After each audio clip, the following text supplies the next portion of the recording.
Hello viewers, this is OBN Horn of Africa. Here with me is Dr. Gutu Tesso. Doctor, welcome. Thank you. And to start our conversation, as you know, agriculture is the backbone of our country's economy. And do you think that the necessary attention or due attention is given to this sector? Thank you. Obviously, agriculture is the most important economic sector for Ethiopia. 85 to 90% of Ethiopians directly makes their livelihoods. 95% of the nation's agricultural outputs are by the smallholder farmers. Even 17 to 90% of the foreign earning in Ethiopia is basically from the agricultural sector. So agriculture really plays a fundamental role in the Ethiopian economy. But when you look at the attention that is being given to the different sectors, one of the biggest questions that remains is whether the focus given to the agriculture is really up to what is expected. And the question is categorically no, because agriculture being the nation's backbone supposed to receive the lion's share of all the economic focus. But over the years, under the different governments and under the different regimes, since the beginning of the imperial regimes, the focus that is given to agriculture still remain below or what is supposed to be. If you see in terms of the national budget allocation, of course, Ethiopia has attained the African target of 10 to 15% of the nation's annual budget allocation. However, there is still so many things that lacks in terms of the focus that is to be given. For example, agriculture remained to be politicized under the past regimes. Whether it is under the imperial regime, the Derg regime, and even the APRDF, or even the current government, agriculture is somehow politically influenced. Large part of the focus is on the other sectors in terms of promoting export, in terms of promoting investment, in terms of the thinking, the thoughts within industrialization. Agriculture is a little lacking behind. That is one. The other. Why do you think this is so? When you think of agriculture, you think of the rural people, the level of illiteracy, the level of exposure to technology, the level of their enlightenment in terms of democratic rights demand. The rural people do not go out as such and demand for their rights in terms of voicing out, in terms of challenging the government, challenging the systems. The urbans are the more enlightened. The urbans are the ones that are very close in terms of resisting, challenging, and then confronting the government. But the rurals are not. That is one. Secondly, the thinking that agriculture is like a backward business activities. The fact that agriculture is simply taught as a means of only feeding the people is really a critical challenge. Agriculture hasn't been brought to an entrepreneurship spirit, hasn't been brought as an area where you can invest, where you can generate a profit, where you can create a wealth, and then bringing the nation's economy forward. So then the thought around that is one. The other is there is always structuring and the restructuring that goes around agriculture. If you take over the last 5 years alone, the Ministry of Agriculture has changed 3 or 4 times. There's a Ministry of Agriculture and the Natural Resource. Now that is later changed. Ministry of Livestock and the Fishery has emerged. And then later on, Ministry of Natural Resource became a directorate. Irrigation, that is really fundamentally important for the agriculture sector. At some time it was an authority, and then it's brought around now under Ministry of Agriculture. All this structuring and the restructuring has been challenging to maintain consistency, because within a given 5 years plan, correcting the structure itself takes 2 to 3 years. And then the 5 years plan is over. So agriculture is really confronted by so many challenges. The other challenge you find is there is always institutional challenge within the agriculture. An example of that could be the extension system. If you take the Ethiopian agriculture extension system, it was started during the imperial regime. But if you see the development, and if you compare it with Latin America, if you compare it with Asian Pacific, if you compare even with the other sub-Saharan African countries, the Ethiopian agriculture extension system is by far left behind in terms of improved variety support, fertilizers, providing a tailored agricultural extension advices, a downscaled climate informations. The Ethiopian agriculture system faces a huge institutional constraint. Also, the vulnerability to climate-induced shocks is really enormous. If you take the 2015 and 16 of Horn of Africa, the Ethiopian agriculture has suffered a lot. And then that made all the farmers or significant percentage of our rural household to be vulnerable to food shortage, to even during the cropping season, next cropping season, in short of seeds and all the others. So agriculture really goes. Another is, within the agricultural system, you don't find an entrepreneurship spirit. Agriculture is always taught as subsistence. Our farmers' sentiment in 21st century is still a subsistence thinking. That is not being transformed.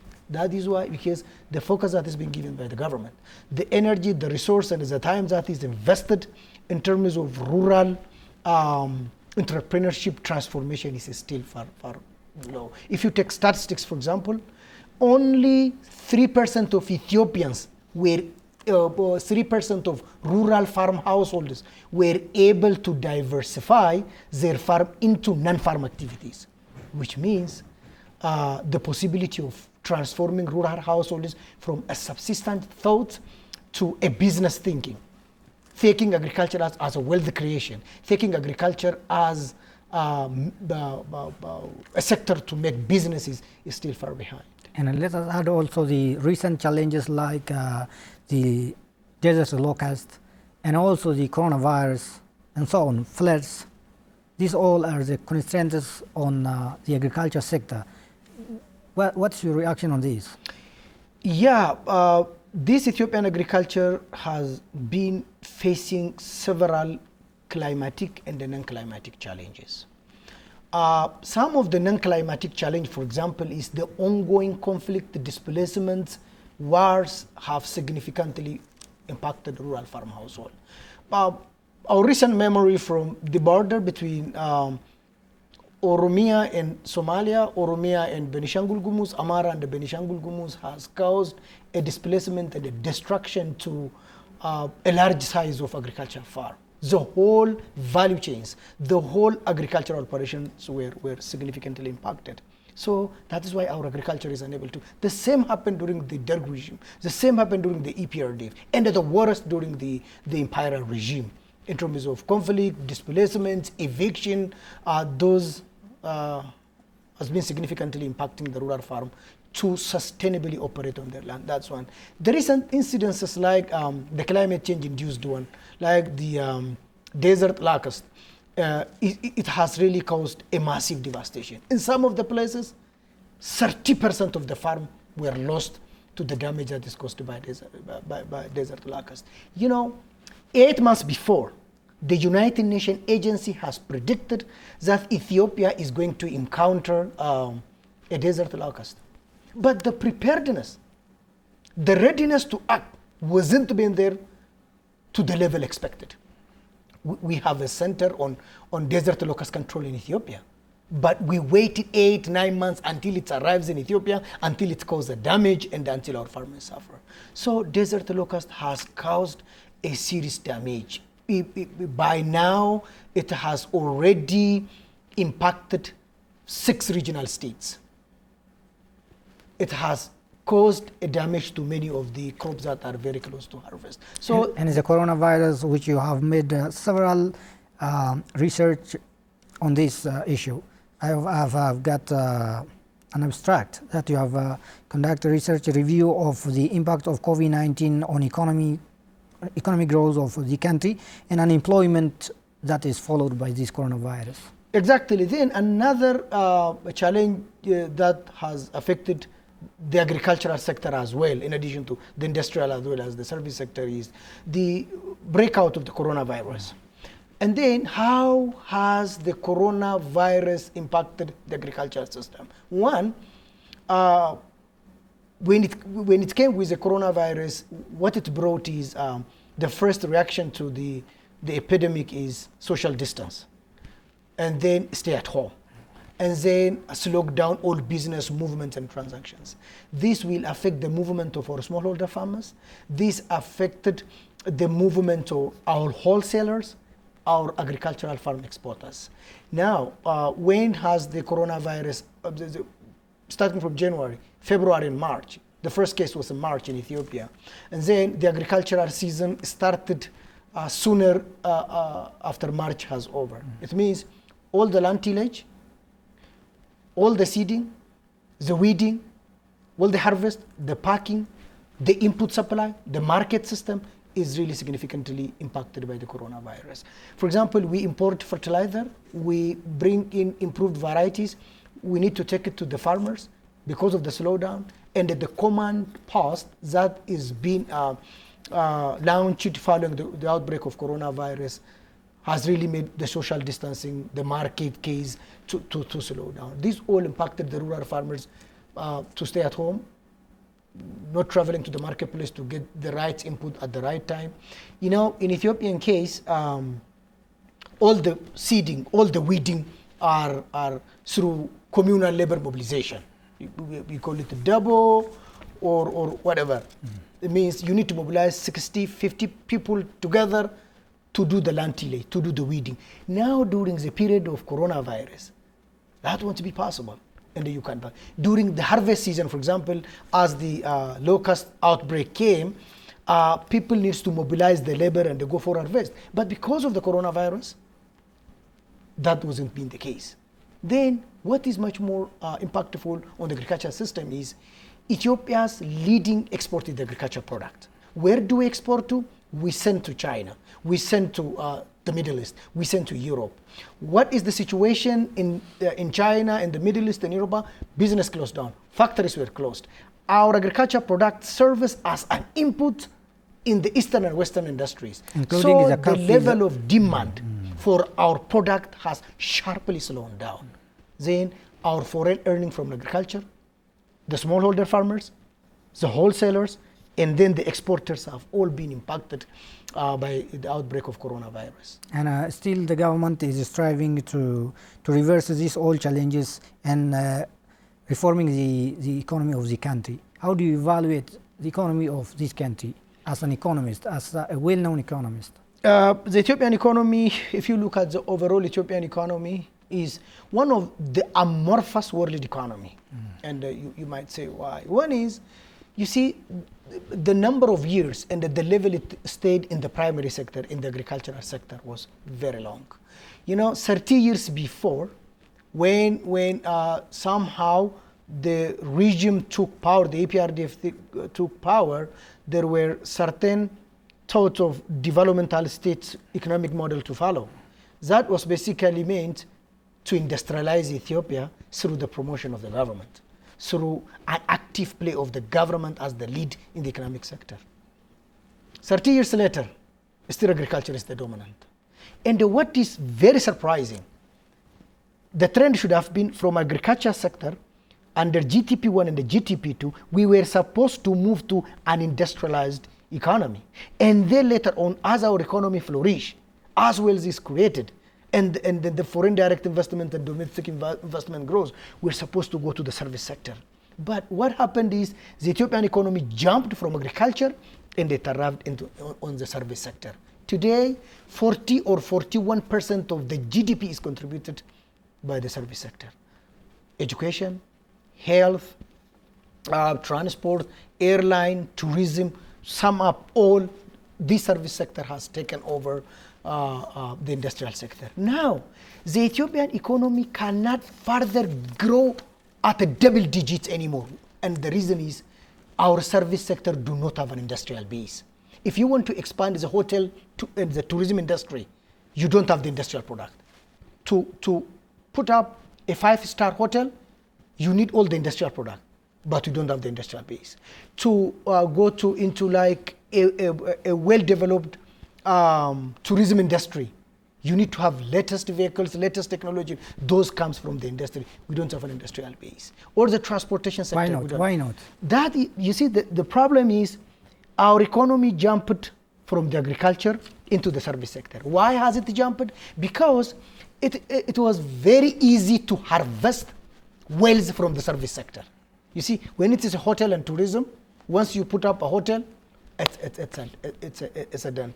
If you are engaged, for example, in education service, once you put up the schools, it's all about harvesting the revenue. Once you put up the hospital, it's all about harvesting the revenue. So our economic model hasn't been able to make sure its commitments are achieved. We said we would be industrializing. We moved to light manufacturing industry and then later to heavy industry.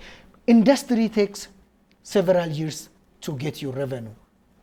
The gestation period and the fruition period for industrial sector is longer than the service sector.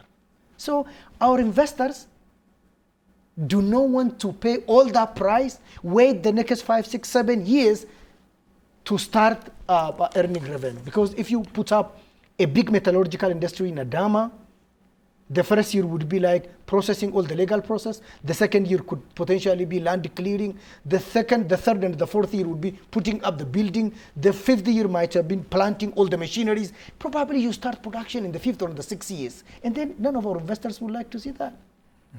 Again, they don't find a bank that would give them a credit to a business that would bring a revenue after 6, 7 years. That's one. Secondly, all investors are much more looking for a shortcut to wealth creation and to get a big revenue. So government has implemented its commitment, and then our investors were also unable to be guided by the developmental state model. The other is the bureaucracy is very heavy. Look, you need to wait 5 years to get your business start generating revenue, but the bureaucracy you go through is tiresome. To get a land is tiresome. To pay your tax is tiresome. To get a tax waiver is tiresome. The moment you start putting up a small business around Adama, the waradas or the districts and the zonal will start to pressurize you rather than coming to support you, to help you, and even to make business easy for you. So, and what should be done to break such bureaucracies? To change such bureaucracy, the first thing is a well-articulated, clear policies, and a policy that has a strategy is fundamentally important. And the role of scholars like you in designing the policies. And then secondly, there must be like an elite driven. If you simply go to all the investment authorities at a federal level, at a regional level, at a zonal, and especially at a district level, you don't find a capable, a well-trained, investment-minded professionals. So when the directive comes, when the policy comes, when the strategy comes, let alone supporting the investor, let alone promoting the private sector development, they can't even understand the policy that is being prescribed. So there must be an elite-driven investment. The third one is the investment climate must be re-engineered. What does that mean? If you look at the investment climate within Ethiopia, it is full of obstacles. There is rent seeking, corruption, bureaucracy, they are all there. Fourthly, private compete with government. Sometimes you find a government office holder who is the implementer of a policy doing a business himself. So you are competing as an investor with someone who is a player and who is a referee at the same time, which makes the playing ground far from fair and free. So those things needs to be all re-engineered. Again, the financial sector issue is there. And also opening up perfectly the private sector is really requires a lot of work to be done as we go forward. Let us also talk about the currency change, which is a part of the reform. And how do you see the currency change? Because the government believes that it collects the markets, the black markets, or the underground economy to the stock of the government or to the banking system. And how do you see the currency change? Counterfeit is also there, even with the new notes. So what do you say on this?